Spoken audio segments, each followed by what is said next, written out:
We're talking my top players to avoid for 2020, coming right up.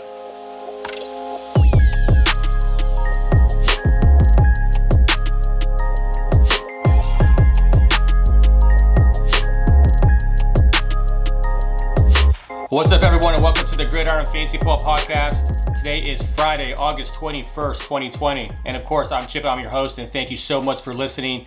If you're a new listener, thank you so much for joining us as well. Please share this podcast. You can find us on Apple and Google Podcasts, Spotify, Stitcher, and iHeartRadio. You can also watch us over on YouTube at Gridiron Fantasy Football. So please don't forget to hit subscribe so you don't miss another episode. Now, on today's episode, we are going to talk about my top players to avoid for 2020. I think this is a crucial episode because I think that, we go through all of our must-haves, our breakout players, our undervalued players, but I think knowing what I think are the caution players of this year is very important. These are guys who have the big names, but not necessarily will give you that production that you're hoping for based on where they'll be drafted. So before we get into that, I'm going to go over some of the news. Tyreek Hill was diagnosed with a minor hamstring injury this week. And my guess, since they say minor, my guess is a grade 1 hamstring strain, meaning that he only should miss, maybe a week, maybe a few practices. But, when they say minor, my guess is he'll be back pretty soon. He should be ready for week 1, so I don't think that's going to cause you to have any caution when you draft Tyreek Hill. But I do say that to say this, is that anytime an explosive player has a hamstring injury of any grade, it is getting a little concerning because you want to make sure that doesn't get worse throughout the season. And especially Tyreek Hill being the fastest guy in the league, and his game is speed. My concern is that this would be something that nags him all season long. So I just hope that he doesn't miss any more time, and hopefully it's just really that minor that he takes a couple days to practice or takes a couple days off from practice and he's able to be fine throughout the season. But it's definitely something to monitor. Also in Philadelphia, Miles Sanders left practice with a lower body injury. The team didn't disclose exactly what it was. My guess could be anything from an ankle sprain to a calf strain or a hamstring strain. Who knows? But they say that he's going to be ready for week 1.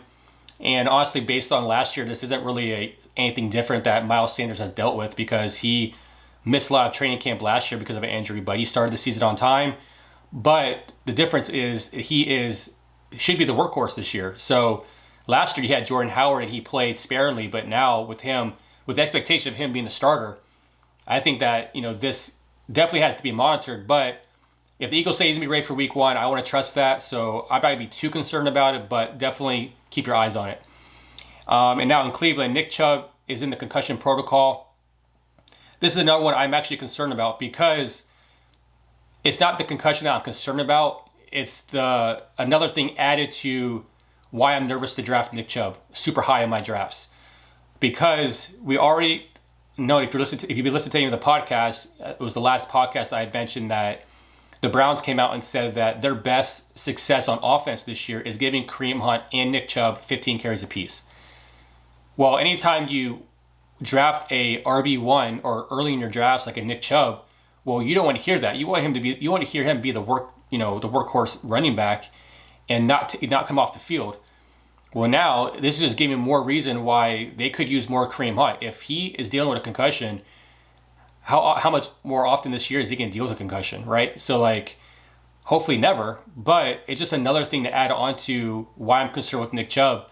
And you add that I understand they're the Cleveland Browns are a rushing offense, and that's what they do majority of the time. But you add what they have in the passing game compared to what's going on with Nick Chubb. I don't know. I just think Nick Chubb might be a little overdrafted this year, and I'm afraid that he's not going to give you the value that we're hoping for. So definitely something to look into and just read about until the season starts, because we definitely won't know anything until the season starts, right? Until we see the first game of the season, we're not going to know how the usage between Kareem Hunt and Nick Chubb will be. So just have some caution. If there's a way you can pivot to a better running back that has a better opportunity of workload, I would go that route. Speaking of that, New England Patriots running back Damian Harris is receiving a majority of the snaps with the first team offense in training camp. Now, I've been on the Damian Harris bandwagon for quite some time now, especially with, Sony Michel being out with the injury. And then I kind of backed off it a little bit when they signed Lamar Miller, but then they put Lamar Miller on PUP. So that means that Damian Harris is his backfield. So I think like there is James White still there, but James White's mostly used for third down,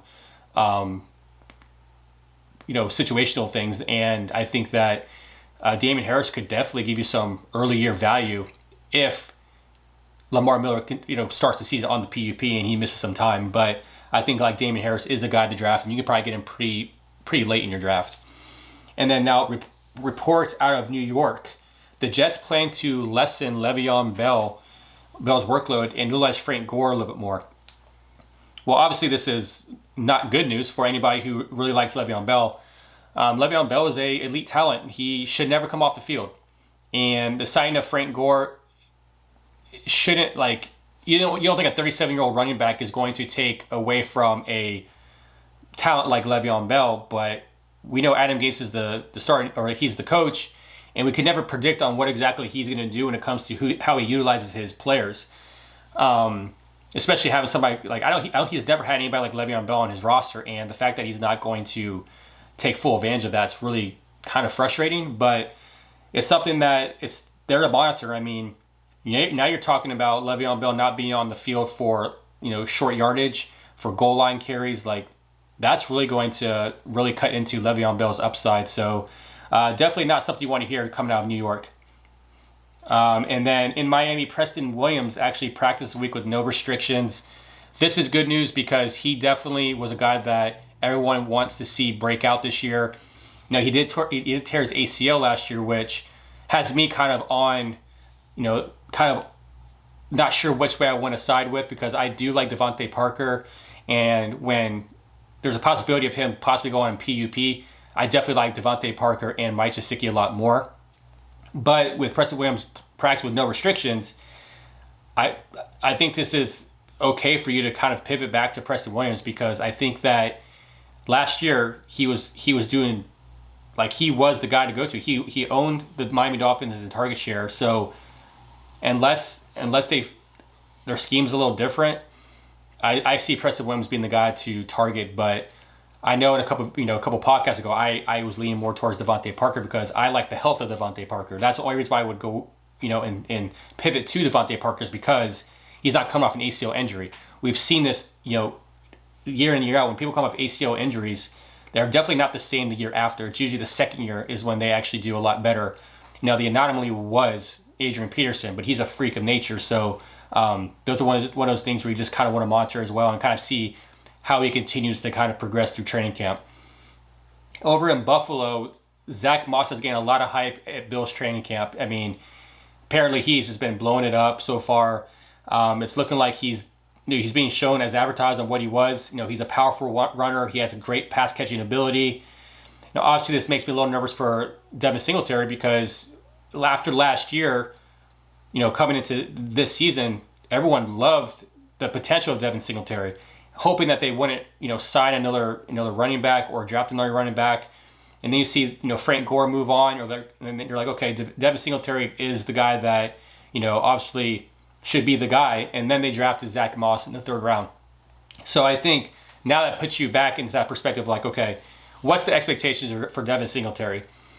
Am I going to draft Devin Singletary as just an RB2 and a flex position player, or was I going to try to draft him as an RB1? Because sometimes if you're based on your strategy or based on the draft falls to you, if you are trying to go after like a top, if you're doing like zero running back strategy where you're trying to get all the top, receivers and a tight end and all that before you draft the running back, Devin Singletary was a good guy to target, but now is the workload going to be there for him if Zach Moss continues to, get that hype in training camp? Because, they want somebody who can catch the ball naturally out of the backfield. They want a guy who's big. And I can see already Zach Moss getting the short yardage work and the goal line work. So it's just something to really have caution with about Devin Singletary. So, we'll definitely continue to monitor that. And out of Baltimore, Des Bryant officially worked out with the team. As of Friday, there has been no signings as of yet. So that's still, to be determined. I know that there was some talk about them wanting to sign Antonio Brown, but then Antonio Brown got, suspended for the first 8 games. So I do think like this, if they do sign Des Bryant, I do think that this makes sense for the Ravens because he's a big body receiver that could be definitely be helpful in the red zone and the end zone and all that stuff. But who knows exactly why he hasn't been signed yet? But obviously there's negotiations that have to take place and everything. So we'll still wait to see what happens there. And last, over in San Francisco, wide receiver Jalen Hurd tore his ACL, so he's out for the season. And also Deebo Samuel is still recovering from the foot surgery. And Kyle Shanahan has said that he's kind of cautiously optimistic that Deebo Samuel will be there to start the season, but it's looking less likely that will happen. And the reason why I bring up this significant injury is because this will increase the potential for Kendrick Bourne and rookie Brandon Ayuk.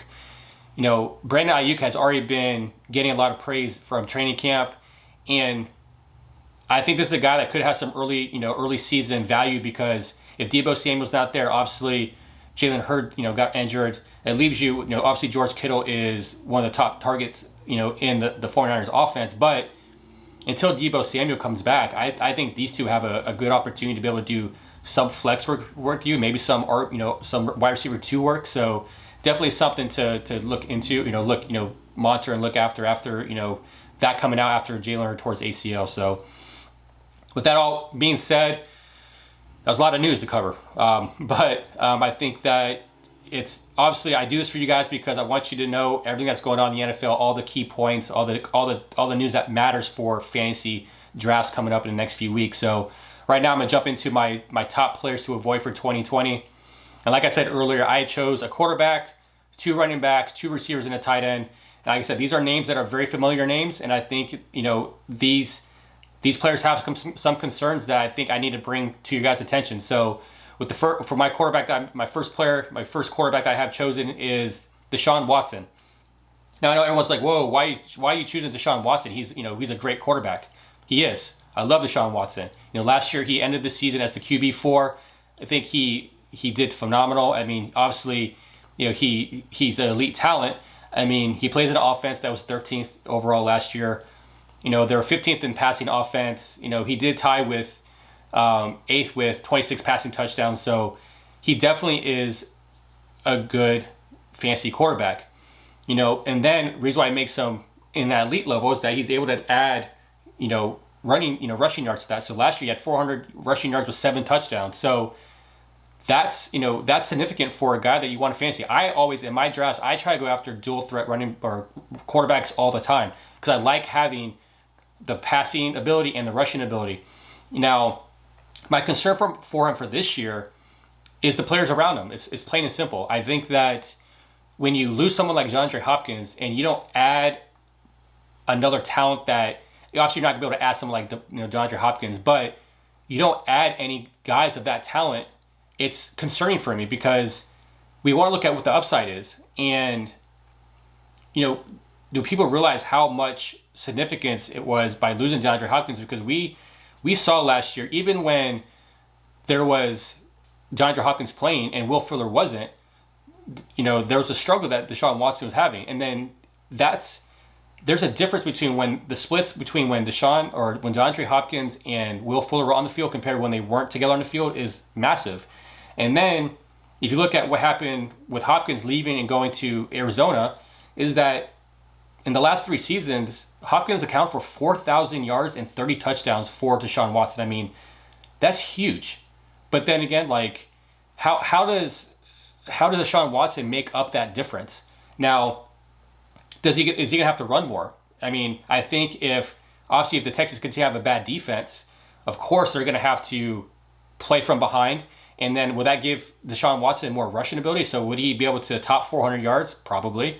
Was that going to give the floor to be a little bit higher because now he has to rush more? I don't know. It's just one of those things where, it's a little concerning for me. So, does David Johnson help?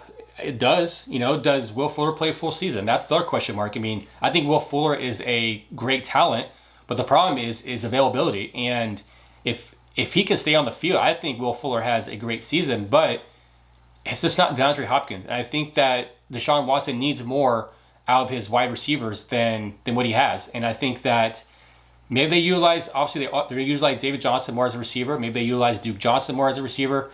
I think it's something that just makes you kind of wonder, do I want to spend a high draft pick for Deshaun Watson, not knowing what exactly you're going to get with him, from from that standpoint. So I would say this though, is that if he's able to run more and all that stuff, he's going to have, like I said, he's going to have a safe floor.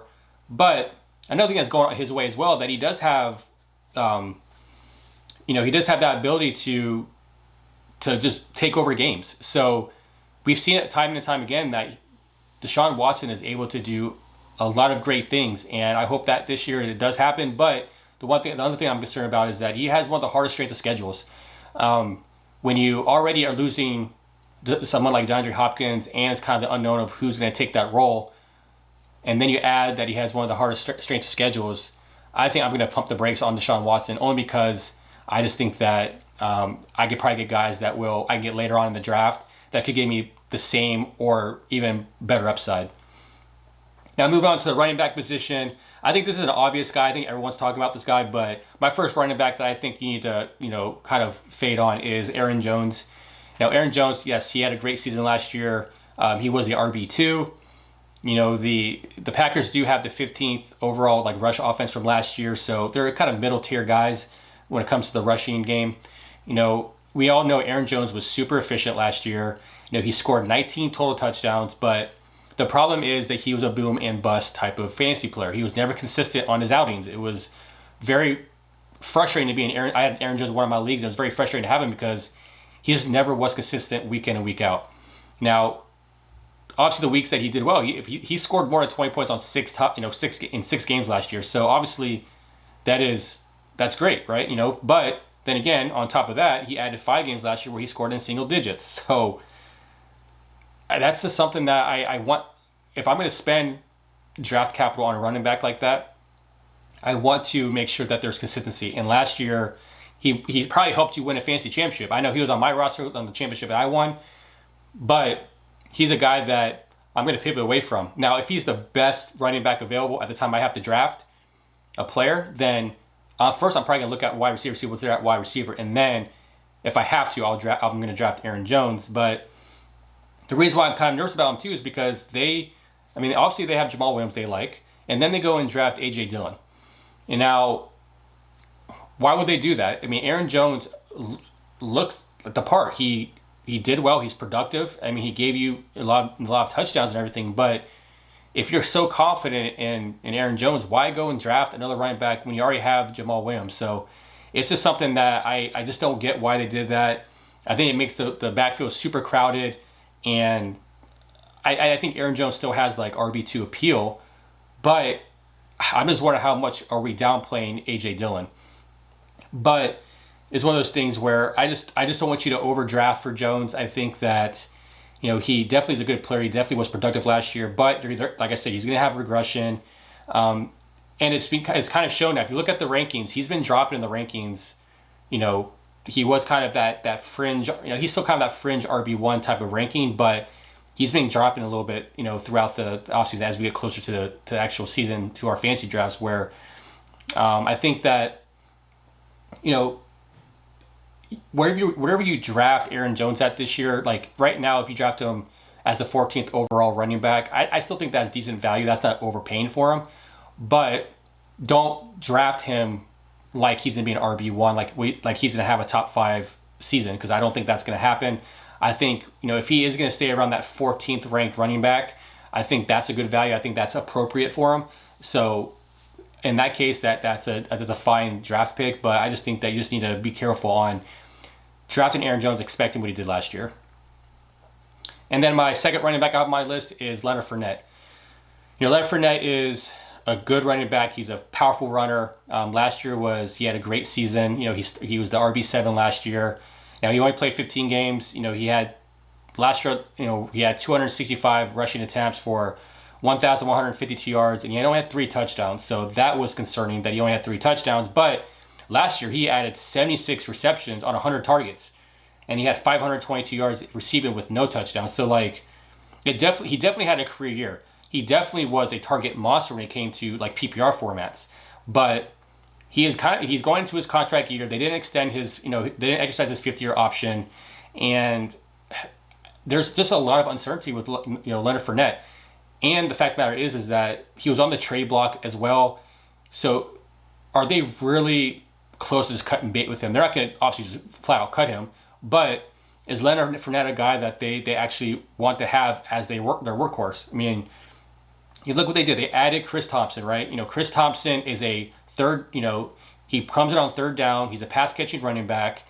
And that's concerning too, because you want a workhorse running back to get the targets. And it looks like you definitely are going to see the targets regress for Leonard Fournette. And then they still have Raquel Armstead. So that's a guy that they drafted last year, that has good potential there. So, with Jay Gruden now, Jay Gruden being the offensive coordinator with the Jacksonville Jaguars, and then obviously he coached Chris Thompson in Washington. If they use Chris Thompson like they used him in Washington, I just see Leonard Fournette having an average season. I mean, I think he's still going to be good, but I just don't think that he's to give you the RB1 type numbers that you're hoping for based on him being a workhorse running back. But you definitely have to see that the targets will regress. He still will have, he still has to be efficient, right? So in order to justify Leonard Fournette, if he does lose his targets, he's going to have to make that up in goal line work and getting more touchdowns. So you're going to have to see him get double-digit touchdowns this year in order to make sure that he stays within an RB1 position, because he's definitely not going to get the same targets this year. He's definitely not going to get 76 receptions. But also on top of that, you got to look at Jacksonville's offensive line. They ranked 26th last year in rankings, so he doesn't run behind a great offensive line either. But like I said, I think that the volume decreases with him when it comes to just overall production. So I would definitely hesitate to draft him and expect RB1 numbers. But it's one of those things like I said earlier, he can randomly get benched. He can be inactive. I mean, there was some beef last year with Tom Coughlin and all that. You just never know. You expect to have Leonard Fournette there for you, and then all of a sudden you see when the time inactives come around that Leonard Fournette's not playing. He's not injured. He's not sick. There's nothing, and that's why I just try to stay away from Leonard Fournette as much as I can, because I just want a guy that's going to be there on a consistent basis. All right, now moving on to my wide receivers. Now, this shouldn't be a surprise either. My first receiver that I have as a player to avoid is Amari Cooper. Now, Amari Cooper finished as the wide receiver 10 last year. So overall, he had a good season, based on where he finished ranked-wise. Now, last year he had 79 receptions on 119 targets for nearly 1,200 yards and 8 touchdowns. Now, the Cowboys re-signed him for a massive contract, this offseason, which they gave him wide receiver 1 money. They signed him, expected him that he's the guy. He is the wide receiver for Dallas Cowboys. But here's where I'm going to kind of be the devil's advocate about that. I think Amari Cooper is a talented wide receiver. But if you look at the stats, Michael Gallup across the board had similar stats in only 14 games last year. And I think if you look at, there were similar stats were in receptions, targets, yards, and air yards. Now, last year, you drafted Amari Cooper super high, and you probably got Michael Gallup on free agency. I don't think Michael Gallup was drafted in many leagues last year. And you look at the production being almost identical, that's concerning, because you would hope that when you put the draft stock into something like Amari Cooper, you expect that a number 2 wide receiver for the offense is not going to be anywhere close to what it comes to production. And unfortunately, that was the case. I mean, Cooper and Gallup both had 4 games of 100 yards. That's, with everything else being similar, they also had the same amount of yards that they had the same amount of games with 100 yards receiving. And then if you look at Gallup had more red zone targets, but on the flip side, Amari Cooper had more end zone targets. So that being the case, obviously they do look for Amari Cooper more near the goal line and the end zone.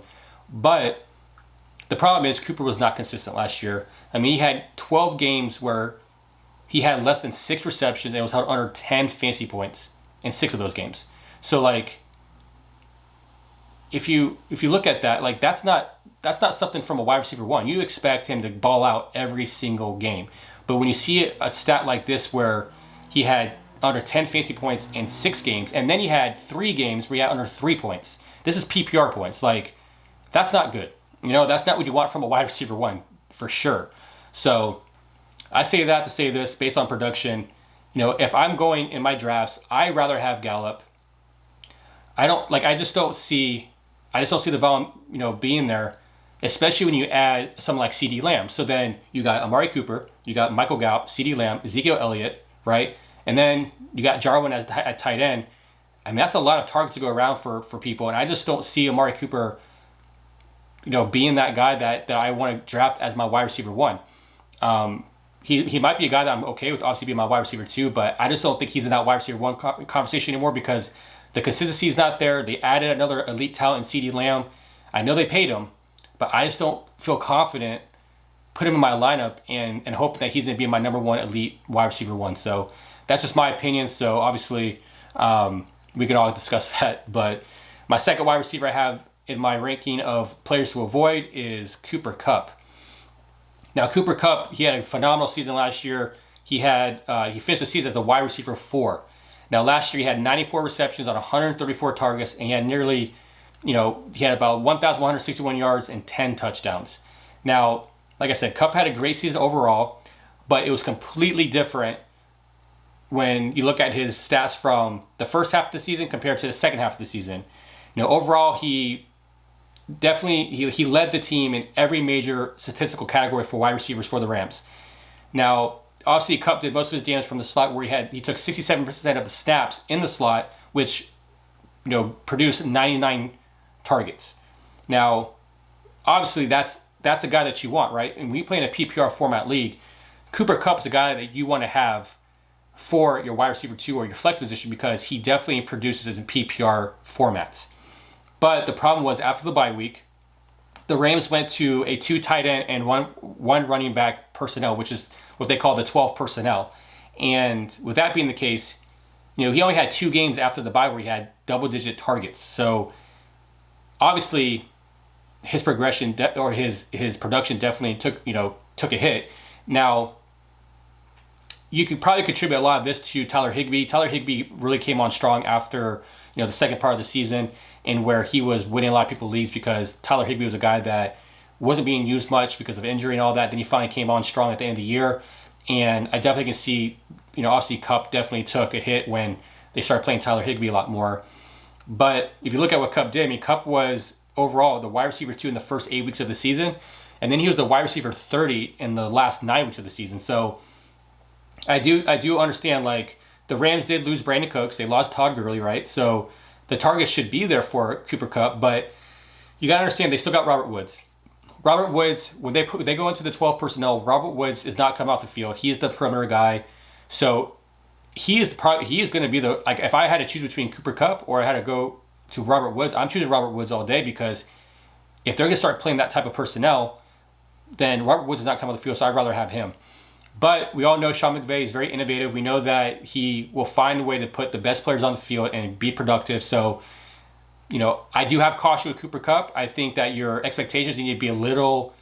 I know we ended with being a wide receiver 1 last year, but I think your expectations need to be a little bit lower. And I think that if you can grab Robert Woods, I would grab Robert Woods. But it's one of those things where Cooper Kupp definitely is going to take a hit this year in my eyes.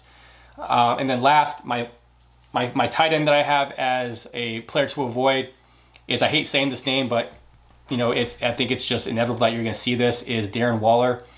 Last year, great season. He was the tight end 3 last year. That's where he finished. He had 90 receptions on 117 targets for 1,145 yards and 3 touchdowns. Now, he led the team in target share with 22%. Now, and he did tie with targets from the slot at 46, so they put him a lot in the slot. Obviously, there's a lot of mismatches there when he's playing in the slot. He was one of the best stories out of last year. You're watching Hard Knocks. You see a guy who dealt with all the things he dealt with in his personal life. You see that he, gets his life turned around. He goes to Oakland, and everyone loves his potential. And then you have the whole Antonio Brown drama go on last year. And then you see just how Darren Waller was able to flourish last year. And I love the perseverance. I love the story. And I loved owning him last year in my fantasy leagues. But, it's being practical on what to expect from him this year. Now, like I said, the downside was he only had 3 touchdowns. When you have a mismatch, when you have 46 targets in the slot, you should be able to exploit that defense and get more touchdowns. The problem is that he only had one end zone touchdown, which a guy with that much potential and upside and just physical ability, you expect him to have no issues scoring near the end zone. But unfortunately, he just didn't do it this year, and I do think he gets overdrafted this year. His targets are definitely going to take a hit. You obviously when you find a team that adds someone like Jason Witten. Now we know Jason Witten is not going to be on the same level when it comes to targets and ability that Darren Waller has, but he definitely is a capable tight end that can take some of the targets away. But then you draft somebody like Henry Ruggs, and now you got Bryan Edwards come along super strong, and now he's getting first team reps. And that's another guy that could take targets away from Darren Waller, who obviously Bryan Edwards will play the slot because he's taking reps away from Henry Ruggs, who's a slot receiver. So if they are going to take Darren Waller out of the slot and put him more on the line and whatnot, I just feel like the target's just not going to be there for Darren Waller. And then on top of that, you have Josh Jacobs, right?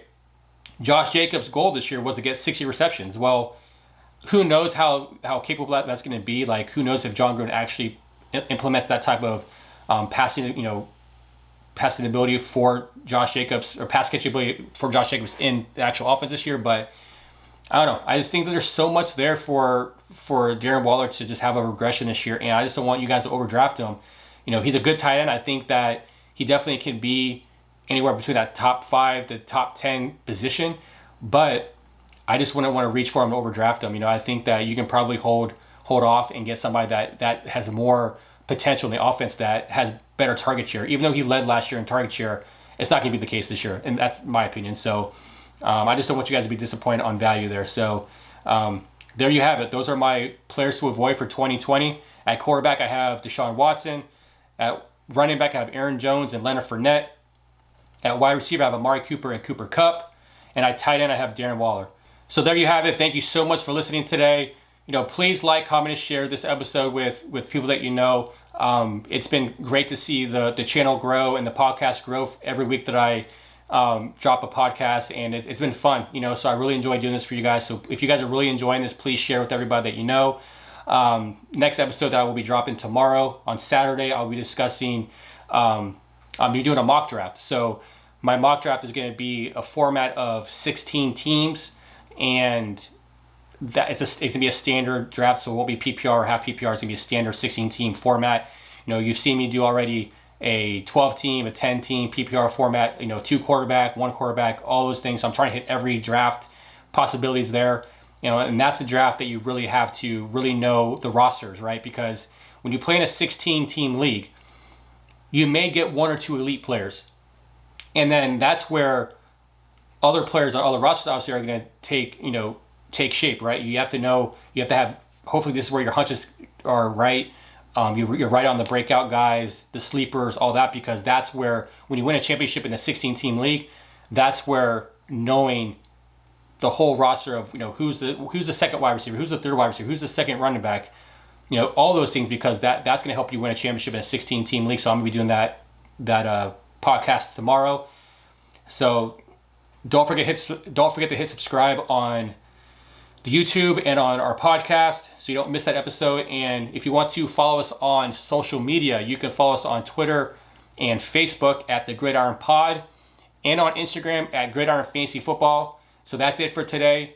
Have a great day, and thank you so much for listening. We'll see you all in the next episode. Take care.